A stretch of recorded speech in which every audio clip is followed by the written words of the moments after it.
Ever since I started my work in politics, I have heard stories and rumors of something sinister happening in South Africa. I was regularly sent images and videos claiming there was a white genocide going on right now. As a journalist, I have learned to never take anything at face value, to second guess and question it all. But I also believe that there is never smoke without fire. This is what makes South Africa so intriguing, because depending on your outlook, it is either a paragon of multiculturalism and social justice, or a powder keg with a genocide against the white population ready to erupt into an all-out race war. After doing some digging, I found an overwhelming mess of conflicting information about South Africa. Political turmoil, disappearing government funds, widespread corruption, and the sense that those responsible are never quite brought to justice. I found stories about the most gruesome murders imaginable with almost no statistical proof of their existence. I tried to put the pieces together, but there were just too many missing. With the left wing and establishment media calling the farm murders a non-issue and praising the Rainbow Nation, and the far right predicting a civil war, I thought surely the truth must lie somewhere in the middle.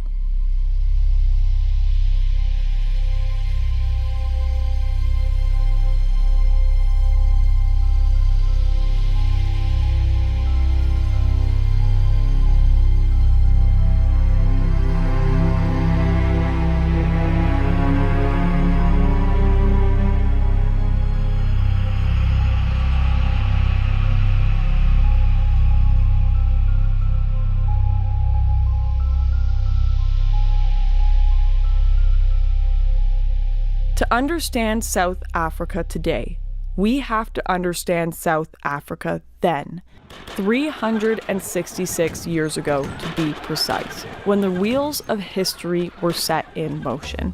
It all begins in 1652, when the Dutch East India Company, or the VOC, became the first European group to establish a permanent settlement on South Africa's western coast.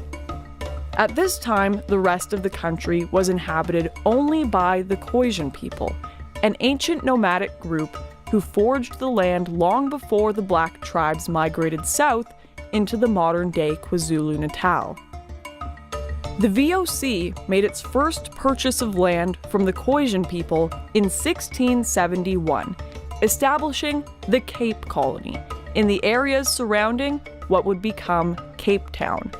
But it did not treat all under its rule well, and many children of the settlers were born into indentured servitude. Seeking a life beyond the VOC, a group known as the Trekboer set out beyond the borders of the Cape Colony in search of a free, semi-nomadic farming life in the country's interior. They were joined by the first of the Voortrekkers in 1836, a larger group that would eventually form the basis of South Africa's modern Afrikaner population. As their great trek reached its peak, war erupted among the Bantu tribes in the north as they migrated across the modern South African border. In 1816, a king named Shaka ascended to the Zulu throne. Within a year, he had conquered almost all of the neighboring tribes who were vying for control of the region. This period is known as the Mfukane, the Zulu word for crushing, scattering, or forced migration. In 1823, a rebellion under Mzilikazi split off from the Zulus and headed north into the Transvaal region, where it is estimated between 1 and 2 million Bantu people were massacred, leaving the area almost completely depopulated. It was during this time that several tribes, the Mfengu and the Ngwane among them, were forced to flee south, putting them on a direct course for the trekking Boer. This was unfortunate for the Boer, who had been making deals with smaller tribes in the area, trading favors, livestock, and weaponry for land. These deals between the Boer and the Bantu occurred frequently throughout South Africa's history. It wasn't long, though, until fair and mostly peaceful exchanges of land between whites and blacks gave way to violent, militaristic ones. In 1828, a new Zulu king, Dingane, took the throne. Piet Retief, a notable Voortrek leader, was determined to make civil deals with the tribes. He was granted land for his caravan of Voortrekkers in exchange for the return of 700 cows that had been stolen by a neighboring tribe. After returning these cows to the Zulu, Retief and his trekkers made settlements on the agreed-upon land. And in a show of good faith, the king invited Retief and a band of his men to witness a special performance put on by his soldiers. There was no show. Instead, the soldiers restrained Retief and marched him and 100 of his men to a bridge where they were beaten to death, leaving Retief for last, so he would be forced to watch the murder of his men and his son before he himself was killed.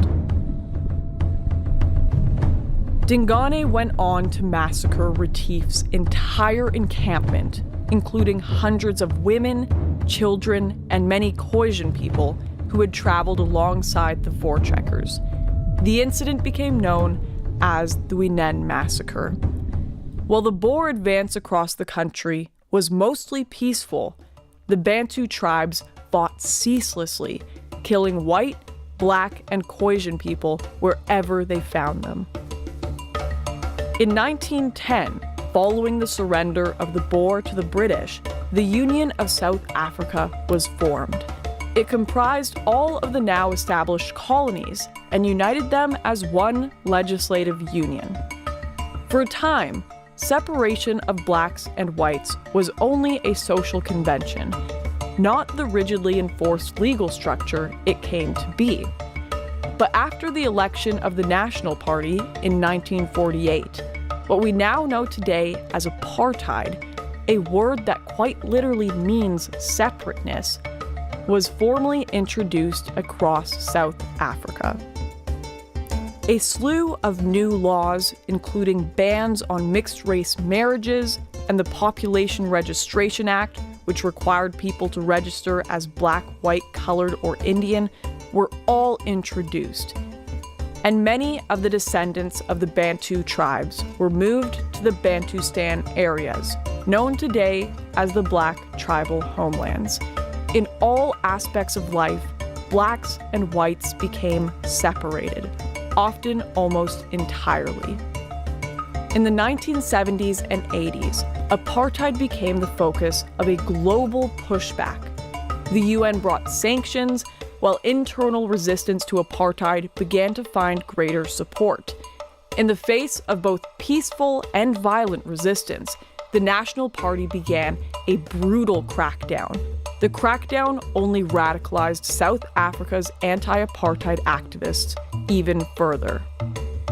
In 1961, Nelson Mandela, then a member of the South African Communist Party, co-founded the Spear of the Nation, the armed wing of the African National Congress that rules the country today.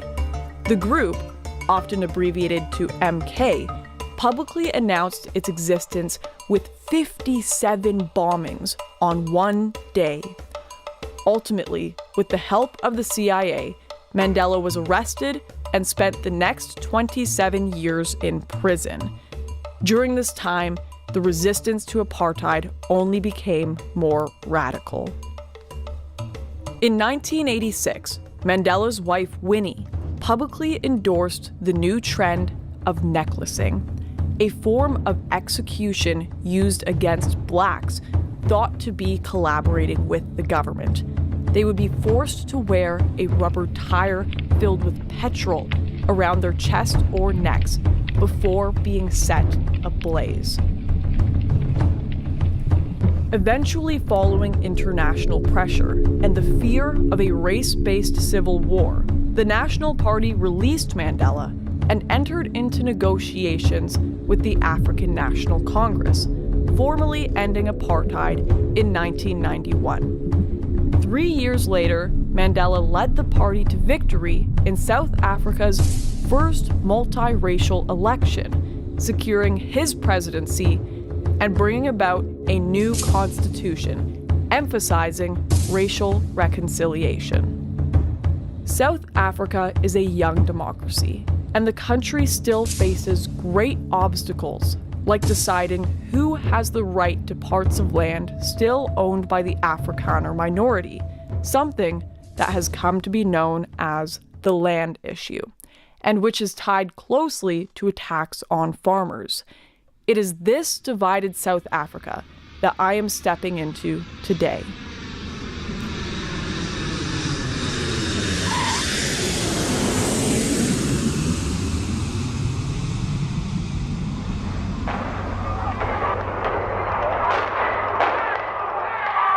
Battles in the city's Unit 9 last night between police and protesters. All roads leading in and out of the city have been closed due to violent protests. Shops have been looted and roads have been closed. Within hours of touching down in South Africa, I saw protests and rioting across the nation plastered on every TV screen. But there were hardly enough news channels to encompass even a fraction of the true chaos. As we drove from the airport, my guide told me that protesters had burned down the town hall. He said this happened every day, but every day was an understatement. While simply in transit to our next filming location, we drove past a nature reserve that was still ablaze. It was intense as I realized this was my first real glimpse of South Africa. But little did I know at the time, this burning building was only a mild symptom of a much deeper issue that plagued the nation. It's an ongoing thing, people get discontented and they destroy. There's a sort of a schadenfreude in the thing, not because I say so, but because a casual examination of the thing reveals that it's true.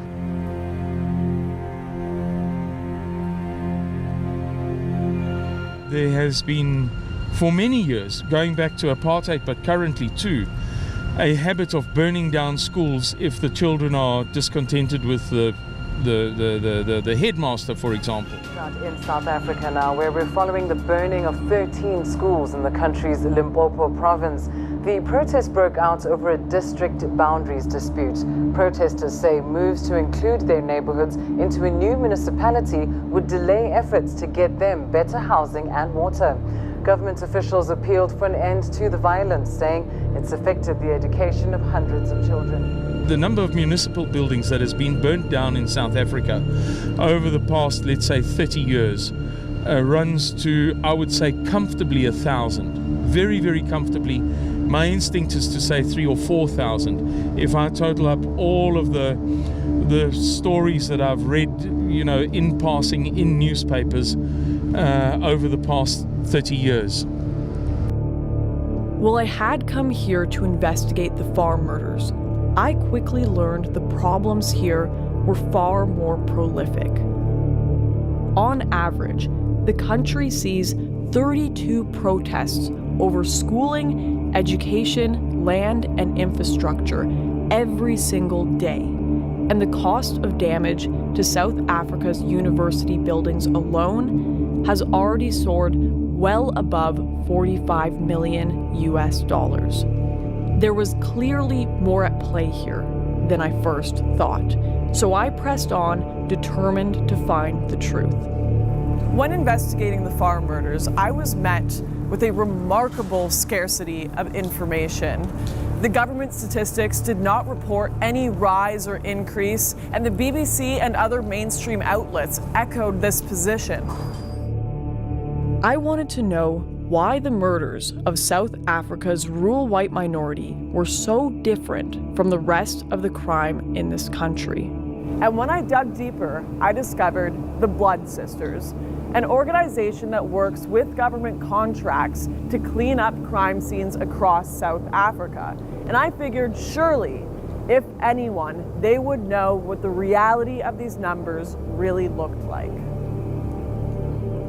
My name is Eileen de Jager. I'm one of the Blood Sisters, known in South Africa. We are a nationwide leader in crime scene cleanup. Have you seen an increase in these kind of attacks in recent years? Absolutely. 18 years ago when we started this business, there was attacks. According to our knowledge and what we experienced, they started weekly. We would get one call a week to come and assist at either farm attack or farm murder. Now it's daily. It's definitely daily. It's increased unbelievably. Between 2012 and 2016, the attacks on smallholding farms or properties deemed as a farm or an area non-residential has increased by an average of 72.9%. The figures that I've just given you is according to our statistics. Government statistics will differ. I don't suppose you can tell us much about why that is. Well, we don't. I don't work closely with them because we don't do every scene, but their figures are funnily enough lower than ours. I don't have a particular reason for that. I don't wish to divulge on that. Okay. This was the first time on camera a qualified government associate had confirmed my worst fears. Not only are the farm murders real, the genuine numbers are much higher than we imagined. But I wanted to know more. In a country that already has extensive murder rates, why are these so much worse? Farm murders are one of the most gruesome kind of crime scenes that we have to deal with, especially, in South Africa. Farm murders are intentional. It's not robberies. It's intention. The intention of the attackers is, according to us and what we've seen, is to kill. It's been classified, especially on the crime stats as well, that it's attacks or robberies, burglaries. But because there is no statistic for farm murders currently in South Africa, the brutality of the farm murders in South Africa is undescribable. We found pieces of nails being pulled out. We found hands being removed from bodies. We found people raped, murdered, brutally murdered, babies, children, the farmers trying to protect their families, and there's just no stopping. The farm murders are brutal.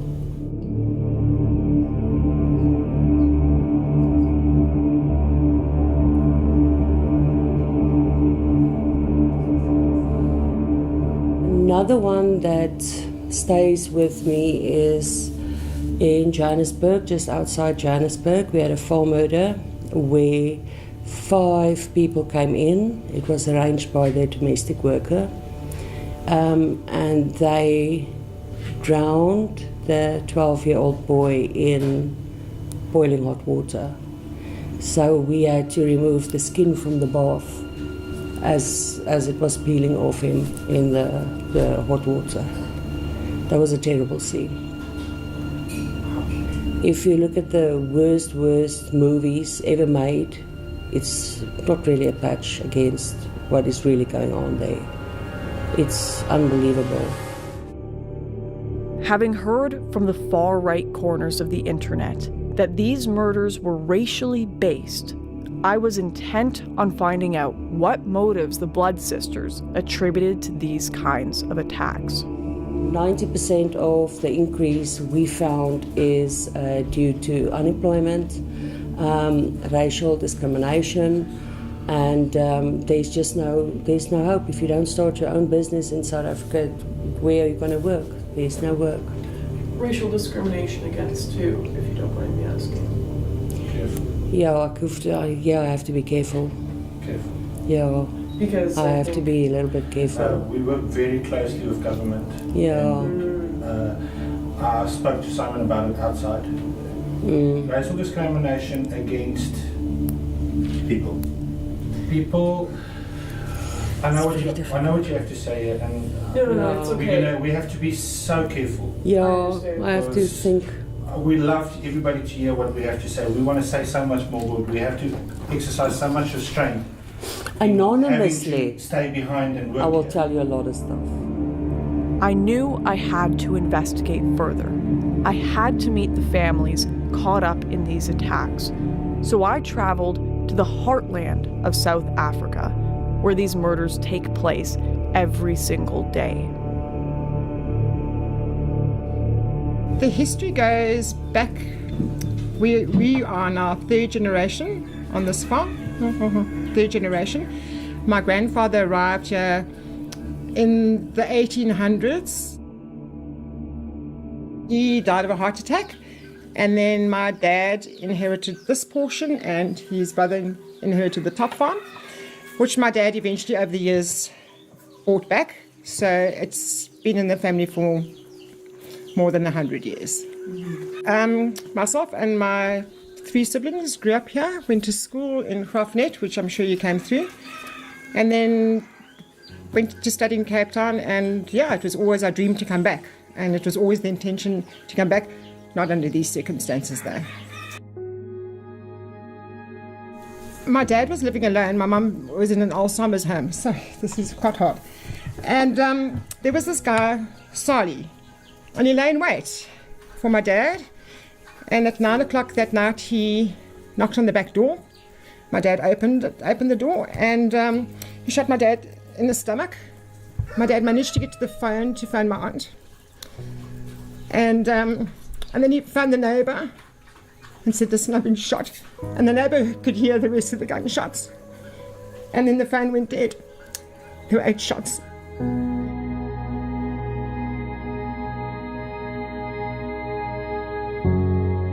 There was one shot that ricocheted against that wall. All the time my dad's being shot. Back, arms, legs. And my dad slumped over this chair. Slumped forward over this chair. And he was shot in the back of the head here. Just execution style. In the back of the head. So it was 8. They found 8 cartridges. But 6... He was shot 6 times. Who came and found him here? My aunt. And friends of theirs. And there were 4 farmers. One of the people that were here on the scene was studying to be a doctor. They tried CPR, but he was dead by the time they got here. He'd already succumbed to his injuries. Yeah, so this is where my dad died. He was killed. Okay. I'm so sorry. I know, for what, you know? For what? He was a good man. He was an awesome man. And to shoot somebody 6 times, execution style.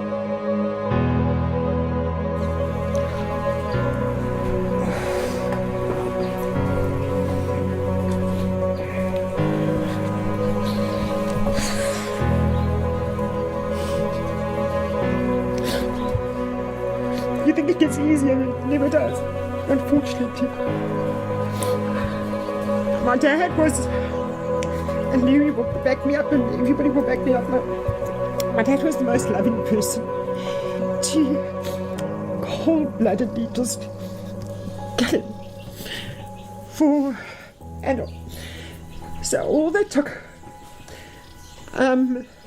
about 20,000 rand in the safe. They took that, helped themselves to food in the fridge, and then hit the road, and then bumped into, or saw all the farmers arriving, and ran. And they spent the night, the 2 of them, at one of the farms, and got back to Aberdeen. And by Saturday morning, the farmers had caught both of them. The farmers, not the police. The farmers. It was a tip-off. and the farmers caught them, and eventually the police apprehended him. So were these people brought to justice? He got 15 years. 15 years. So, you know, if with these 15 years, he can sit for six years and he'll come back. And he'll probably come and kill us or kill another farmer because he knows how easy it is, that he's got away with it. But no remorse whatsoever. Nothing. He spun so many stories in court that the judge eventually just said, rather keep quiet because I don't believe you. So justice hasn't been served yet. Listening to Janine's story, standing in the exact spot it had happened, was intensely uncomfortable. But it would not be the only sobering story I heard that day. Just hours after sitting with Janine, and only 50 miles away, we entered the farm of another family who had been tormented by the nation's growing crime wave. The Haas family have had to go to extraordinary measures to protect their family after their father was shot in the face during an attack at their home. I woke up one morning and heard a terrible noise.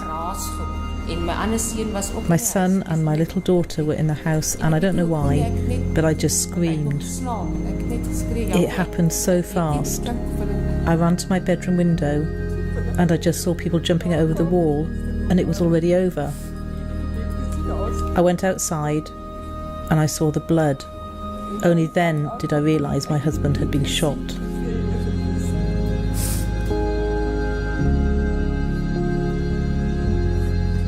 The marks are still on the wall.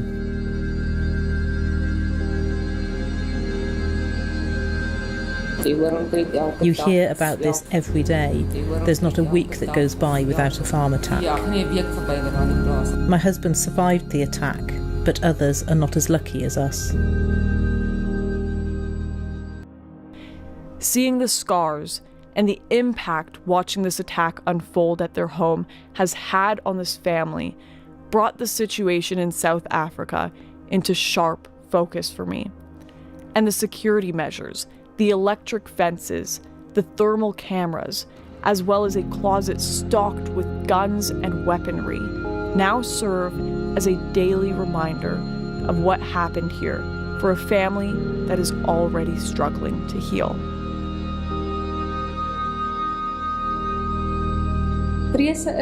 During the week, I'm alone here. My kids go to boarding school, and I almost never go out. I always lock everything. It's had a huge effect on my life. My fears are for another attack. My peace has been stolen. I just never feel safe in my own home.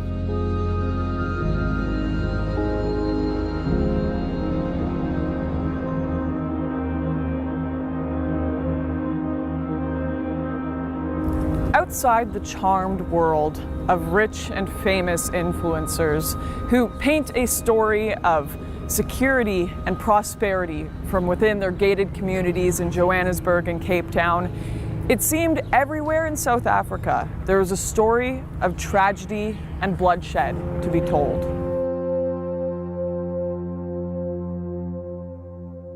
Yes, my mother-in-law was murdered here in 2008, January 2008.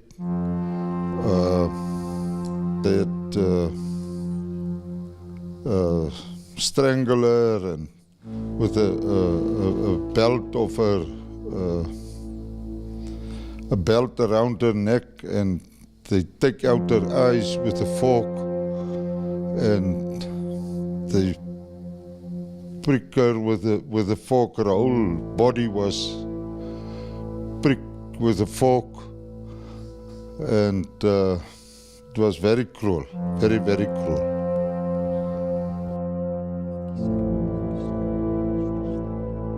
You see, the problem is I will never go back and buy a farm there. I will not.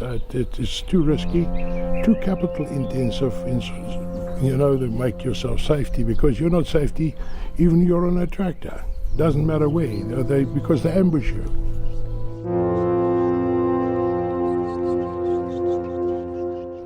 I'm not scared. I'm not scared for that, but if I know to do something better, I would rather do something better. That's why I'm here. I'm retired now and I'm not farming anymore. Do you think the government turns a blind eye to the murders of white farmers? Yeah, I personally think so. We had a system in place way back, we call the commando system, and they were very, very much helpful to the farmers, but then they disbanded them all,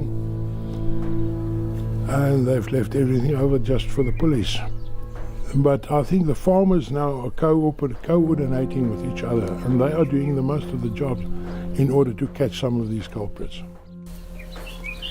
So the farmers are now kind of acting as their own police force. Yeah, I think so, yeah. In fact, some of these farmers had added me into WhatsApp groups where over months I've seen the reports of attacks, the theft and killing of livestock, gunfights in the streets, and of course, farm murders. Apparently, shot Anglo-Vietnam. There's people lying all over being shot with AK-47s. Please, can somebody please assist?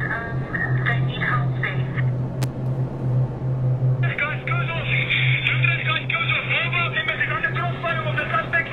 They're heading towards Utrecht. And the back past Echo Plaza on the road that's going back to Utrecht Vrijheid side.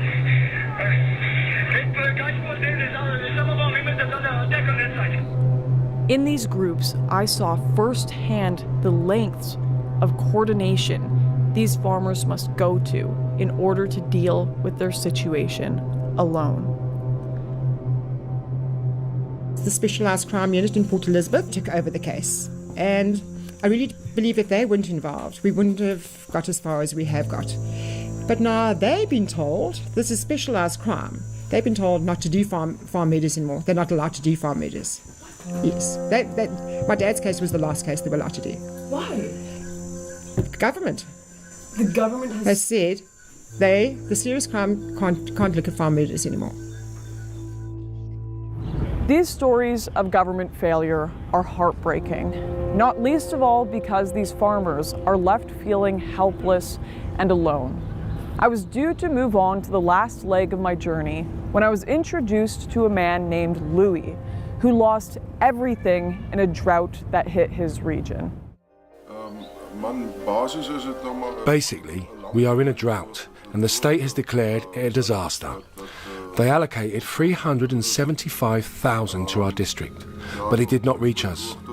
Nobody knows where the money is, but it has obviously been stolen, and it's made everything much worse. Louis showed me around his farm, where the effects of the drought were a striking sight.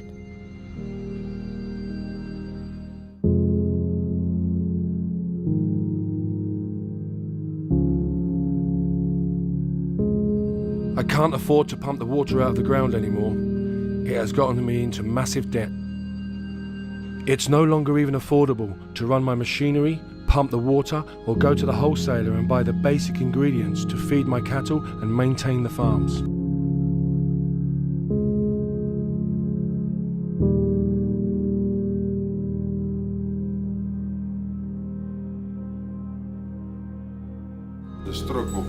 It is all totally pointless. My farm used to be a green oasis. It used to be a healthy, perfect farm. Now it has all turned to dust, to barren wasteland, with piles of bones from the sheep I once had, who died of thirst.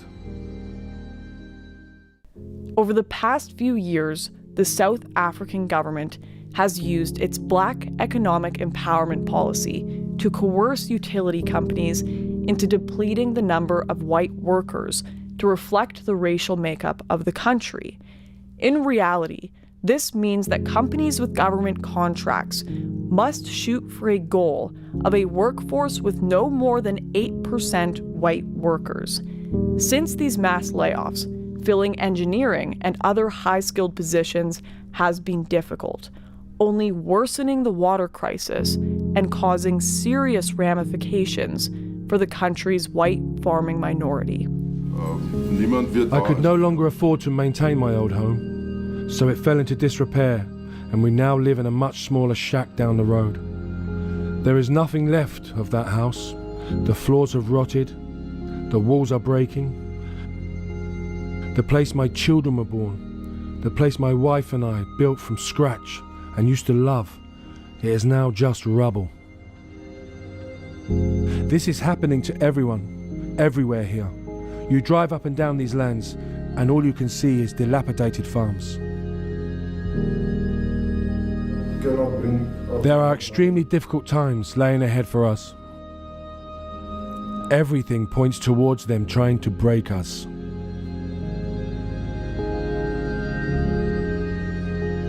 In a nation so dependent on these farms for its food and for some of its major exports like Angora mohair, it's hard to believe the government is doing so little to help, or worse, as some are speculating, purposely withholding aid as they battle with farmers for the land. The whole objective of the government is to make it very difficult economically. Through fuel and property taxes, they are overtaxing us on everything. Like everyone in South Africa, our lives are turning to ruin, and they are doing it to us on purpose. The government here feel nothing for us. They want us starving or dead. It is a strategy they have been working on for years. It's hard, working here every day, knowing they are going to chase you out in 6 months. The government even said openly they are going to take our land.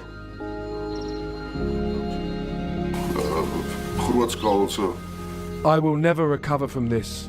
I just hope my children can have a better life one day. Spending time with Louis on his dying farm has been a truly heart-wrenching experience. Not only are these farmers forced to live with the constant fear of break-ins and some of the most gruesome crimes imaginable, but every day has been a struggle, even just for the survival of the very land to which they are so deeply rooted.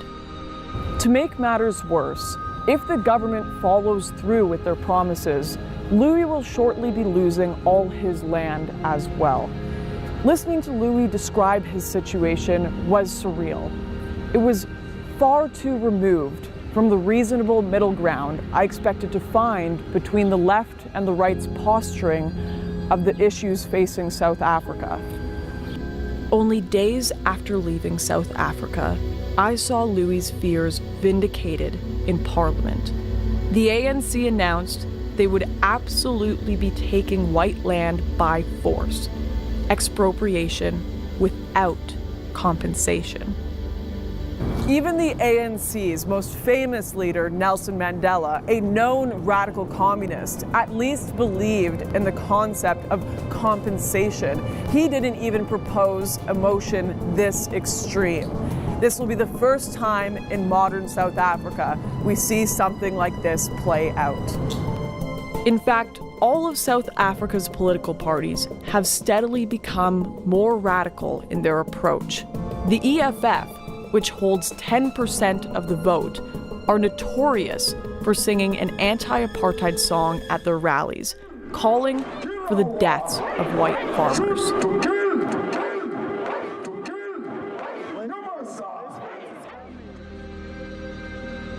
The situation has now become so dire that nations like Australia have begun considering giving refugee status to white farmers, while others within South Africa hold mass protests before the plasmoord, the Afrikaans word for farm murders, reaches a point of no return. I began to wonder if the remoteness of their farms simply made these farmers an easy target, or if other white South Africans faced the same problem. So I met with Liz, a businesswoman with a successful paintball field and shop near Port Elizabeth. I've probably had over 100 break-ins at my business in the last 10 years. I've been in 2 armed robberies at my work, so as we were closing, guys just roll in and basically pull out a gun and take all your stuff. In one of the armed robberies, one of the guys was beating me with a metal pipe over my head so that you just shut up and be quiet and just subdue any they basically just don't tell you to be quiet, they just make you be quiet.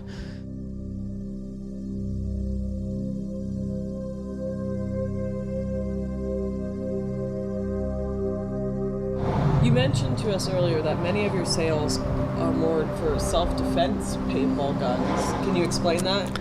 Basically, a lot of people are getting robbed these days at their homes and at their work, and they buy paintball guns with solid balls and pepper balls because it's a non-lethal defense form. You don't need a license. Getting a gun license in South Africa is very time-consuming, very costly, and you're not guaranteed that you're actually going to get a license. So a lot of people are buying paintball guns from us to basically shoot anyone who's on their property or trying to get on their property with a solid ball that's basically made of nylon or fiberglass, and it's like a deterrent. Things have gotten so bad that Liz has been forced to bring armed security for her daily cash out. Sometimes, when we're busy, then my dad will come to the range and basically bring his gun, and then we just have that as a extra precautionary measure because you never know what's going to happen. It's like the Wild West at times. Some people watch Wild West movies. There's days where you feel like you're in your own Wild West movie in Africa. Just days after visiting Liz, she was the victim of another armed break-in. Like many other white South Africans, she has now decided to close down her business and attempt to leave the country.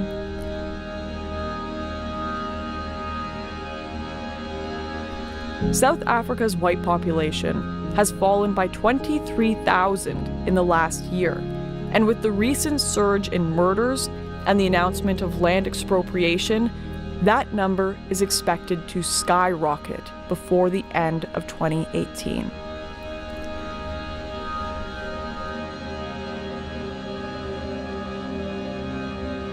To get to the bottom of why this was happening, I wanted to meet some of the nation's policymakers to hear their side of the story. So I managed to secure an interview with Thabo Mokoena, a powerful businessman and a member of the ruling party's provincial executive committee, and someone I have been advised is a major force within the African National Congress.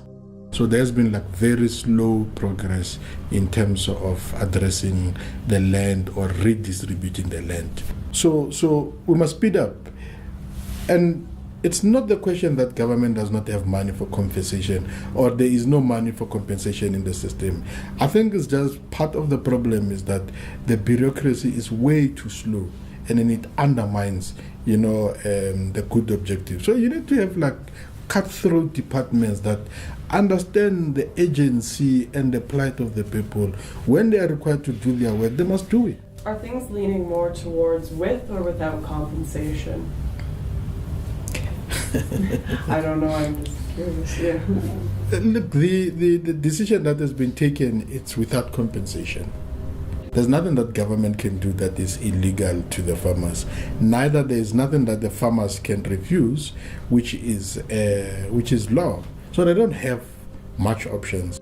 It is not the intention of the ANC to go and grab the land illegally and then that type of thing. No, we will do it within the prescripts of the laws of this particular country.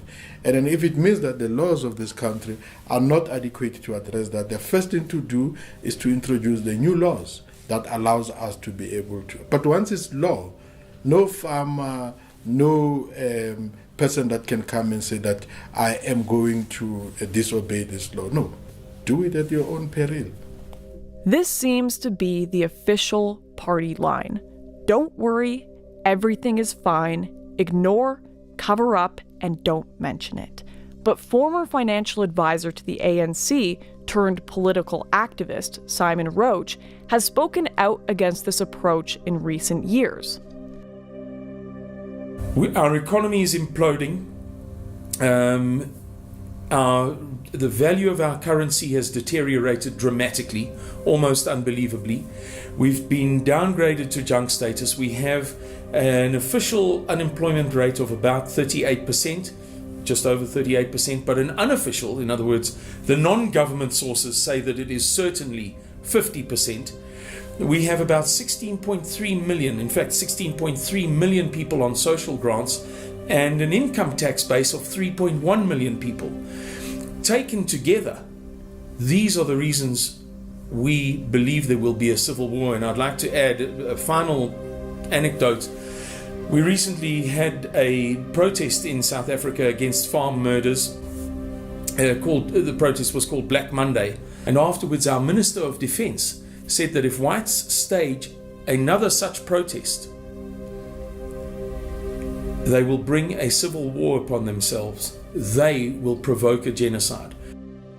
Like the wider situation in South Africa, my conversation with Thabo quickly became messy and confusing, something I began to believe was a tactic to avoid confronting the reality of the situation. The implications of this tactic became increasingly concerning throughout my trip. To simply ignore racial tensions, economic and energy crises, and of course the farm murders seemed shockingly irresponsible as the evidence on the ground continued to mount. It was at this point that I discovered another phenomenon sweeping the country: white squatter camps. So I went to one such site to investigate it for myself. This squatter camp, just outside the nation's capital, is one of many across South Africa and is home to some of the country's most disadvantaged people, many of whom have struggled to find work, basic medical care, or even shelter because of the country's black economic empowerment laws. It is built on the site of an old dumping ground and is home to around 60 people, most of whom are children. We're okay to film? Yeah. Yeah? Okay. All right, this is Donnie. He's going to be a tour guide. Hi, Donnie. Nice to meet you. Yeah, well, the place is about people that haven't got place to stay, that stays on the street. So we help them, and there's some of the people that is coming in that's got drug problems and all that. We help them with it, and especially women that is abused with children, and we help them with that. That is what we are doing here. So, and from the public side outside, we don't get any support. So the men here, we are working. We love to do it because, especially women and children, they don't get any support from the government. They don't get support. And we haven't got power or lights, electricity we haven't got here. That's why we got water, but Kobus is supporting us with the water, so he's paying that damages out of his pocket. Could you tell us just in simple terms why this is here? Because there's no help for whites in South Africa, not so all, nothing. So our whites land on the streets, they ran to squatter camps because they know there's food and clothes. That's why I started it. Who builds these houses? You guys do? Ourselves. Yeah. We do it ourselves. We do it ourselves. There's this one guy staying here. Look at this room. One guy. So without this place open, where would these kids be? They will be on the streets. Or they will be in foster, or they will be in somebody else's care. The government doesn't have a whole lot of programs? No, nothing. Well, there are poor people of all races in South Africa. People here are often refused help based solely on their race. Miss Grace, the de facto mother of the camp, told me how one resident was refused treatment at a hospital because of the color of his skin, while children in the camp were refused places at a local school for the same reason. There's nothing. There's I think in 2001, it was stipulated from the government, no support to any whites whatsoever. No aid, nothing. Why couldn't you go to one of the hostels that the government has set up? Because of the skin color. Yeah, and yeah, it's not well. We just help white people, yeah, because there's no other place that does it. You know, if you go to there's many places I know, Jesus Disciples, Manger, those places they take blacks and they put the whites out. You see, so yeah, that's about it. So wait, there are places here that will only help blacks but won't help whites? Yeah, that's true. Can you tell us a little bit more about that? Like, people find that a very bizarre idea in America. Yeah, I don't know how to say it, it's just the racism going around. So I'm just here to get my life in order and try to give my daughter a better life. Were there any other places you could have gone other than here? No. Why not? Nobody else didn't want to help. I've tried a lot, and at the end of the day, Uncle Kubus was the only one that took me in. This is the only place who could help us with place to stay and things. They are the only ones who helped us with it. No one else wanted. If it wasn't for them, I would have been in the streets. I want to sleep with my wife and my kids on the street. That's it. Today I'm suffering because of people who is like racist with us. And they don't care about our young people because you can't get jobs and I'm with. Because this side of the earth it's bad for us. And I'm not lying, it's bad. No one can get jobs around here, we're suffering badly. Even the youngest kids. I've got a 5-year-old, a 2-year-old. I don't know how I'm going to give them a life around here.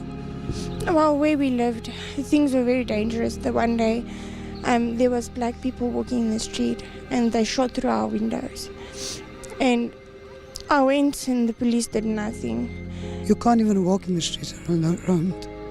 At night, during the day, they always rape you or they beat you up.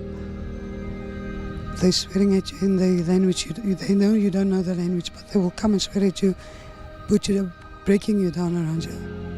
You don't feel like a person around you anymore. So they're making sure our people, we don't have a life anymore. They will make sure about it. This is just one of dozens of camps like it in South Africa, a growing testament to the resentment the country's white population now faces. In order to learn more about why anti-white racism is thriving in the country, I spoke to the deputy president of Black First, Land First, one of South Africa's more radical political parties. Last year, Andile Mqitama founded the Black First, Land First, which he says aims to put land and the economy back in the hands of black South Africans. BLF is taking... We have to fight in order to attain freedom as the black majority in this country. And the fight has to be located in taking back the land and expropriating it back into the people, in seizing the means of production and expropriating everything, or rather redistributing everything equally. A society that would embody a value system that puts black people first will have to be attained through confrontation, unfortunately, because our people have waited for so long, right? We've waited for so long, peaceful, and nothing is happening in terms of changing our lived experience, right? In fact, the settlers know that very well. So we are already at war. Our people are at war in farms now. white people and persons like Breitenbach are land thieves and they have no stake to this society, and the black majority understands that, and we will respond accordingly. I think black people have been patient enough for more than 400 years of colonialism, and we don't want you to feel pity for us. We are coming for you, and we are going to get everything that you own. It's ours.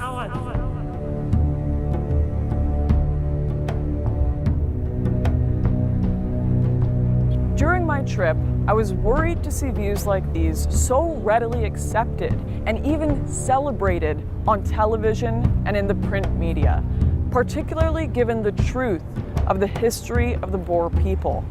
But is there a solution? I've been told about a remote town with virtually no crime, where the people are content to be separate from the rest of the country. They even have their own currency. Now, what's interesting about this town, and probably one of the biggest reasons it is criticized, is that it is the one place in the world where, by law, only white people are allowed to live. Naturally, I was intrigued and wanted to find out more. So I took a trip to Orania, a town in Northern Cape Province, to find out more. While in Orania, I managed to secure an interview with the mayor. My guide explained to me that Mr. Boshoff had turned down interview requests from mainstream news outlets like CNN and BBC, so I took the rare opportunity to sit down and discuss his vision for the town on camera. The Orania movement is 30 years old this year. It was created in 1988 when it was quite clear that minority government in South Africa was unsustainable and that some agreement needed to be reached with the majority of the population. One line of thinking was that human rights and constitutional guarantees would suffice to look after Afrikaners' interest in South Africa. It was clear to us and our leaders at that time that it would not be sufficient, that in Africa especially a constitution is not always worth the paper that it's written on, and that we really needed something more structural, more concrete. One thing that really stands out here is the near total lack of crime. Everywhere I went, people left their cars unlocked with the windows down. I was struck by the sight of a moped with the keys left in the ignition all afternoon, in a country with some of the highest crime rates in the world. Let me say with a certain amount of pride that if it's not zero, it's quite close to zero. There are petty crimes of different kinds in any community.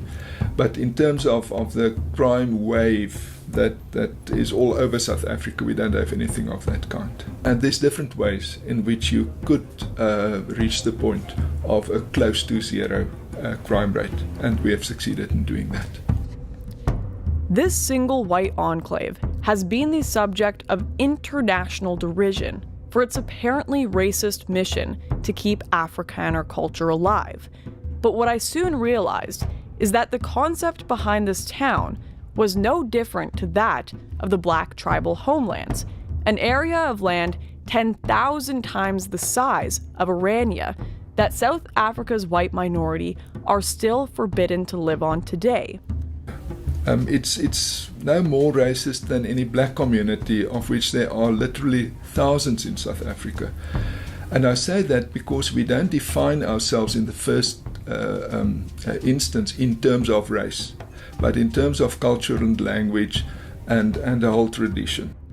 To people in the West, this town may seem bizarre, but it's clear that like many other places in South Africa, and indeed the world, the people of Orania consider the threat to their culture great enough to take extraordinary steps to ensure its survival. Orania movement members are more than 5,000 at the moment.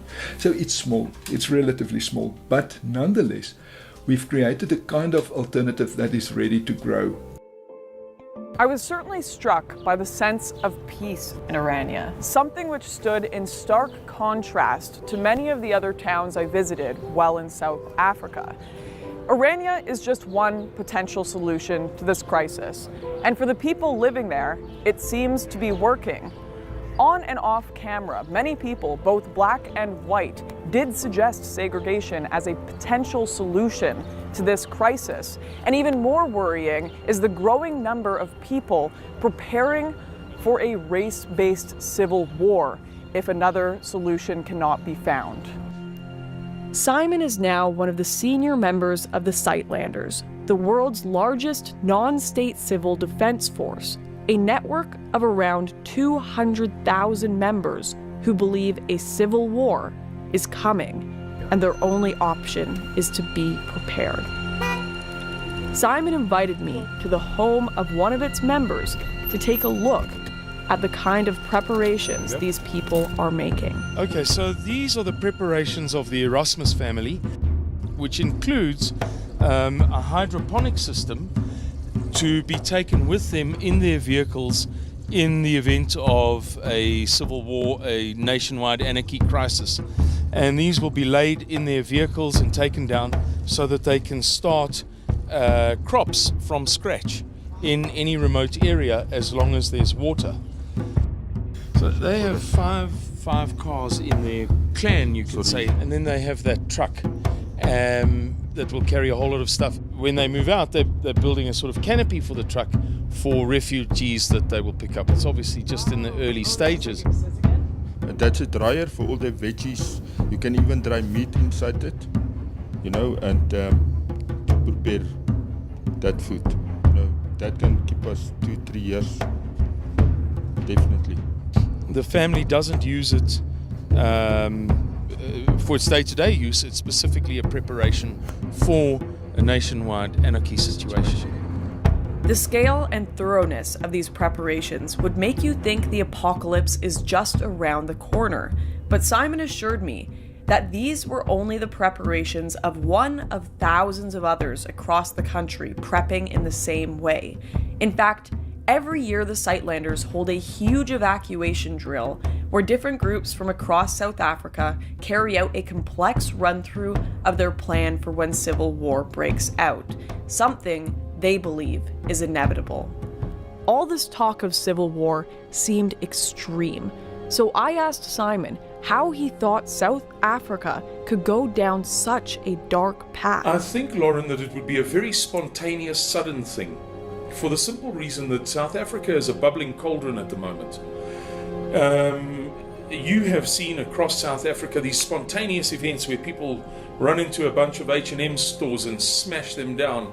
You've seen for yourself this very morning. We arrived on the scene a very short while after a nature conservation facility had been burnt to the ground by disgruntled neighbors. Perhaps it was people who felt that they were owed more jobs or something. We don't know. These things happen so quickly, and so many people are embittered at the moment. Our government is woefully unable to provide modest governance. The Sightlanders have been criticized by mainstream politicians and media alike for their dramatic approach in dealing with the country's problems. But as the crime wave deepens, and the government's anti-white rhetoric is now being realized in legislation to take white land, I have to wonder, if we were in their shoes, would we be compelled to act in the same way? And could the Sightlanders be preparing for what is becoming an ever more realistic bloody future in South Africa? What I found most striking about their preparations was that we did not uncover a mass amount of weapons or offensive materials. Instead, we came upon first aid kits, a hydroponic system, and plenty of survival equipment. In fact, every year the Sightlanders hold a huge evacuation drill where different groups across South Africa carry out a complex run-through of their plan for when civil war breaks out, something they believe is inevitable. Lauren, Sightlanders organization is the first line and the last line of defense defense in the event that our worst fears are realized and a race-based civil war engulfs South Africa.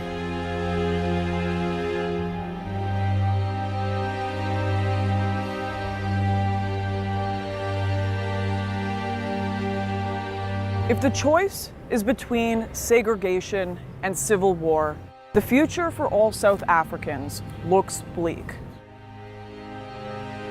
But there is perhaps a third option. Why don't white South Africans just leave?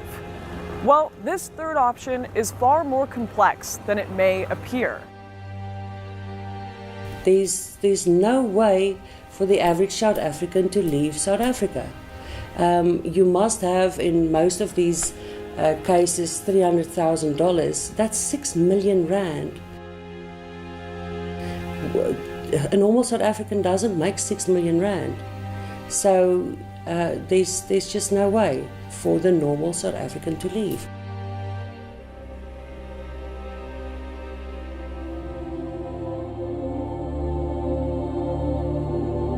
The Afrikaner people are not recent migrants. Their South African roots date back hundreds of years. They have evolved their own language, their own culture, and are living on land that their families have farmed for generations. Land that was not stolen. I don't blame those that want to stay. There is something biblical about South Africa. You can feel it in the air. Their history lives in the very soil they work every single day, and many will not be convinced to leave it so easily.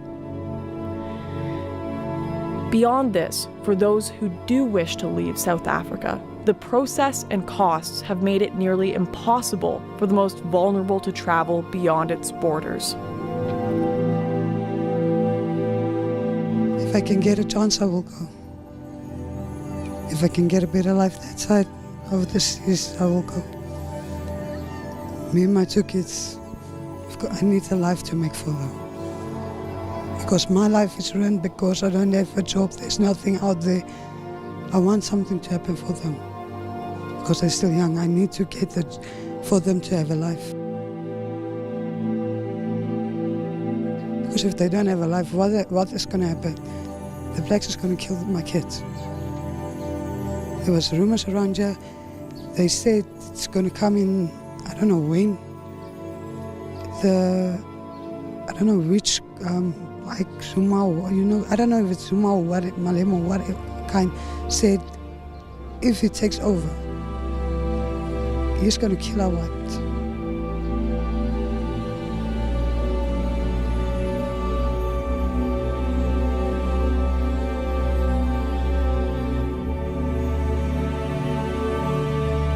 Despite having never seen anything quite so beautiful as the stars in the South African night sky or the vast landscapes of the farmlands, I was relieved to come back home. It's no life to live, putting your children to bed behind gated doors and cell block windows. Having to sleep with pepper spray under your pillow or a gun on your nightstand.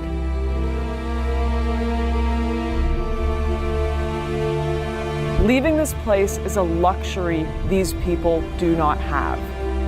My South African journey came to an end, while the people I met are stuck in a home that no longer welcomes them, where they must fight to justify their very existence to a hostile majority.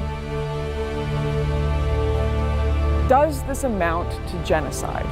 Not yet, but according to organizations like Genocide Watch, and taking into account everything I have seen and heard on the ground, South Africa is stepping closer to that reality every single day. But could there be a light at the end of the tunnel?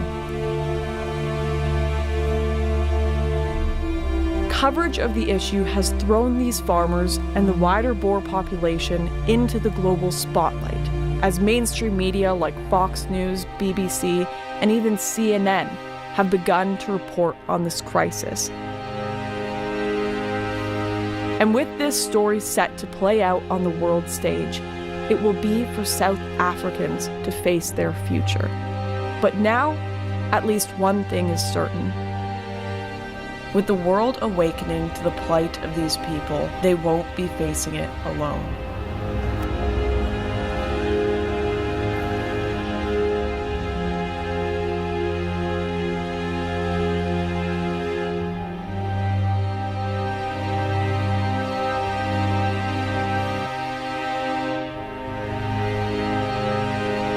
You never know what's going to happen.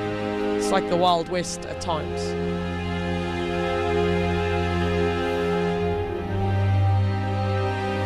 Some people watch Wild West movies.